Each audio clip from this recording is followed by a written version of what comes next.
की बात वहीं से शुरू करता हूँ। तो मैं ये कह रहा था कि देखिए हम लोग अपनी अपनी जगहों पे सब लोग कायम हैं और मिले जुले परिवेश में हम लोग रहते हैं और हमारे देश की ये खूबसूरती है कि हम जहाँ भी रहते हैं वहाँ पे तमाम लोग एक साथ रहते हैं, तमाम रीति रिवाज के लोग एक साथ रहते हैं और बचपन से लेकर बुढ़ापे तक हम मिलजुल कर एक साथ रहने का एक बहुत पुरानी परंपरा को साथ लेकर चल रहे हैं। और यही वजह है कि हमारे हिंदुस्तान की ये खूबसूरती पूरे विश्व में इसकी सराहना होती है कि तरह तरह की संस्कृति और तरह तरह की सोच के लोग एक साथ इतने अच्छे से कैसे रहते हैं। तो मैं जानता हूँ कि हमारे हिंदुस्तान वासियों में जो मोहब्बत है, आपसी सौहार्द जो है, एक दूसरे के लिए जो अंतरात्मा की पीड़ा है, वही हमको एक दूसरे से जोड़ती है। इंसान है इसलिए इंसानों के साथ इत्मीनान से रहना हमें आता है और इसीलिए हम साथ में रहते हैं। बहुत अच्छे। सबसे बड़ी बात यह है कि आज के दौर में अगर आप देखें तो एक ही चीज निकल के आती है, खास तौर से हमारे अल्पसंख्यक समाज की हम जब बात करेंगे कि हमारे बच्चे जितना अच्छा पढ़ ले, तालीम को जितनी मुस्तैदी से तालीम को का रास्ता पकड़ ले, कामयाबी उन्हीं को मिल सकती है। आपने देखा पीछे एक कोशिश की गई कि ज़्यादा से ज़्यादा मुसलमान बच्चों को IAS PCS की कोचिंग कराई जाए, फ्री कोचिंग कराई जाए, और जिसमें मैं कहता हूँ कि एक एग्जाम्पल के तौर पे ही सभी ज़िलों में ये घोषित किया गया कि अल्पसंख्यक समाज के बच्चों को IAS PCS की ट्रेनिंग कराई जाए, फ्री कोचिंग दी जाए, ताकि कुछ बच्चे अल्पसंख्यक समाज से भी IAS PCS का रास्ता देख सकें। इसका बहुत बड़ा रिजल्ट आया। जिन बच्चों ने इस पर मेहनत की, तो मैं कहता हूँ कि IAS PCS की तैयारी करने वाले सभी लोग IAS PCS ना बने हों, कुछ लोग ही बने हों, तो पीछे बहुत सारे एग्जाम्स होते हैं जिसमें उनको जो है मौका मिला और बहुत सारी नौकरियां हमारे अल्पसंख्यक समाज में इस बार जो है गई है।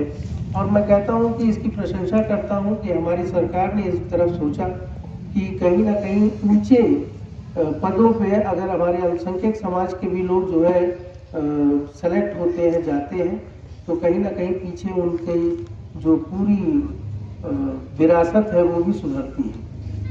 प्रॉब्लम यही थी कि लोग शिक्षा से दूर हो गए थे, तालीम से दूर हो गए थे, लिहाजा अच्छे पदों पर भी नहीं थे।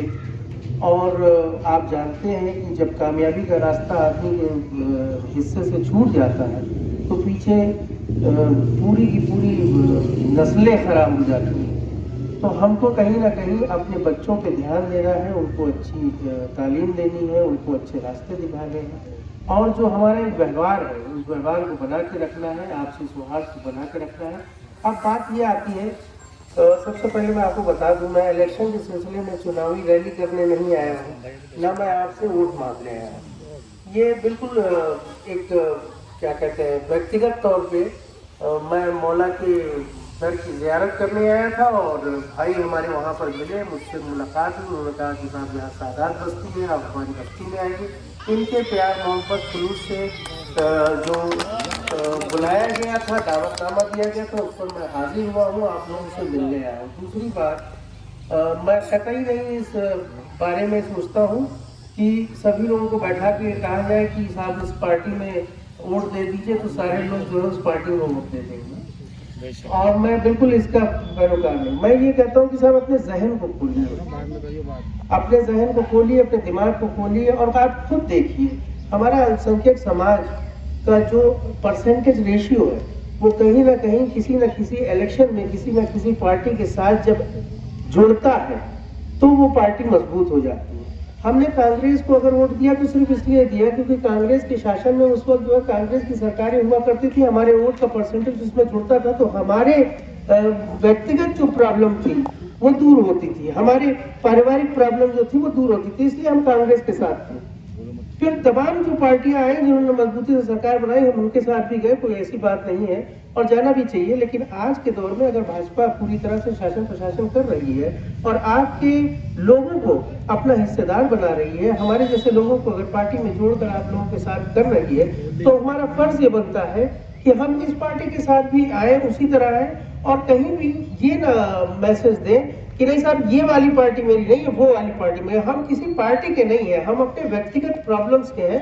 हमारी प्रॉब्लम जिस सरकार से हल होगी उस सरकार के साथ जाएंगे और जहां भी मुझे लगेगा कि हमारी कौम की तरक्की हो रही है, हमारे लोग जो है यहाँ पर बेनिफिट पा रहे हैं, हमारे लोगों को फायदा हो रहा है, हम उस पार्टी के साथ जरूर जाएंगे, उसको वोट देंगे, क्योंकि ये लोकतंत्र है और लोकतंत्र में हमारे वोट का कहीं ना कहीं पावर है। हम उस पावर के जरिए पावर के साथ जुड़ने का काम करेंगे। अगर सरकारें जो है चल रही हैं, मैं कहता हूँ आज भाजपा की सरकार चल रही है, तो हम भाजपा के साथ हैं।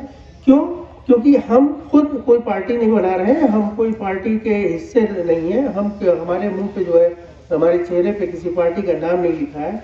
हम अपने लिए, अपनी कौम के लिए, अपनी कौम की बेहतरी के लिए काम कर रहे हैं और उसके लिए हमें जहां भी जो है अच्छा लगेगा वहां हम जाएंगे। ऐसी एक सोच आपको बनानी पड़ेगी, अपने जहन को खोलना पड़ेगा। और देखिए, कोई भी पावर में होता है, आपको जानते हैं, ये लोकतंत्र की भाषा को आपको समझना पड़ेगा। अगर आपके इलाके का कोई सांसद पावर में है तो उस सांसद के दरवाजे से ही आपका काम होता है। अगर कोई विधायक पावर में है तो उस विधायक के दरवाजे से ही आपका काम होता है, क्योंकि हम खुद नेता नहीं हैं। हम अपने काम को सुगम और अच्छे से करने के लिए उस पावर का इस्तेमाल करते हैं कि कहीं अगर हम फंसे तो उस दरवाजे पे जाके अपना काम कर ले। तो कम से कम ऐसा माहौल जरूर दीजिए कि जो भी विधायक आए, जो भी सांसद आए, उसको ये लगे कि इसमें से कुछ हिस्सा हमारा भी है, कुछ लोग हमारे भी हैं। ठीक है, सब लोग हमारे नहीं है, लेकिन कोई ऐसे चेहरे जरूर होने चाहिए जिनके कहने से ये बात आ जाए कि भाई अपने लोग हैं, जरा देख लीजिए। तो इस तरह की सोच आपको कायम करनी है।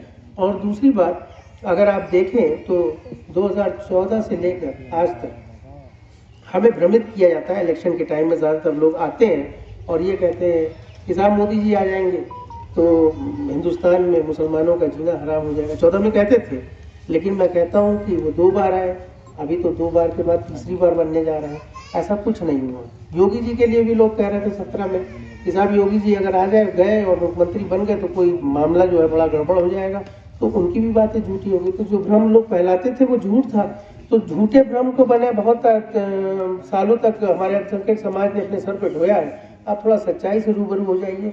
आपकी सरकार ने कहीं ना कहीं 2017 में जो है योगी जी की सरकार बनी, उसके बाद 35 मुसलमानों को, अलग अलग मसलक के मुसलमानों को पद प्रतिष्ठा दी, अलग अलग विभागों में जोड़ा और वो लोग कहीं ना कहीं जो है आज उत्तर प्रदेश में ऐसे 35 अल्पसंख्यक समाज के लोग हैं जो पावर में हैं। तो मेरा कहने का मतलब है ये 35 से 3500 भी हो सकते हैं, लेकिन इसके लिए आपको अपने परसेंटेज को बढ़ाना पड़ेगा। अपने वोट के जरिए आप भी कहीं ना कहीं ये बता दीजिए कि साहब आप हमारे साथ हैं तो हम आपके साथ हैं। और ऐसा नहीं है पार्टी ने 2 कदम आपकी तरफ बढ़ाया है भाई, अपनी सारी योजनाओं में आपको निष्पक्ष भाव से जोड़े रखा, आपके समाज के लोगों को अच्छे पदों पर लाकर जो है बैठाया। अभी देखिए दानिश अंसारी साहब को जो है, भाई अंसारी समाज से दानिश अंसारी साहब को राज्य मंत्री का दर्जा दिया, उसके पहले मोहसिन रजा साहब को राज्य मंत्री का दर्जा दिया था। तो मेरा कहने का मतलब है कि जब आपके समाज को जोड़ा जा रहा है, आपके लोगों को ऊंचे पदों पे बैठाया जा रहा है, आपकी समस्याओं को समझा जा रहा है, अपनी योजनाओं में आपका परसेंटेज बनाया जा रहा है, तो 2 कदम क्या 4 कदम सरकार आपकी तरफ चली है, अब 2 कदम आप भी चलिए। अपने वोट से ये बता दीजिए कि हम भी आपके साथ हैं। अगर आप हमारे साथ हैं तो हम भी आपके साथ हैं। देखिए, एक नए भारत का अगर जो है शुरुआत ना हो जाए तो कहिए, जितने भी क्षेत्रीय दल के नेता हैं और जो भेदभाव का जरा सा भी गुंजाइश रखते हैं, वो भी गुंजाइश खत्म हो जाएगी अगर एक बार एकजुट होकर आपका वोट भारतीय जनता पार्टी की तरफ आ जाएगा। इसी के साथ मैं अपनी बात को खत्म करता हूँ।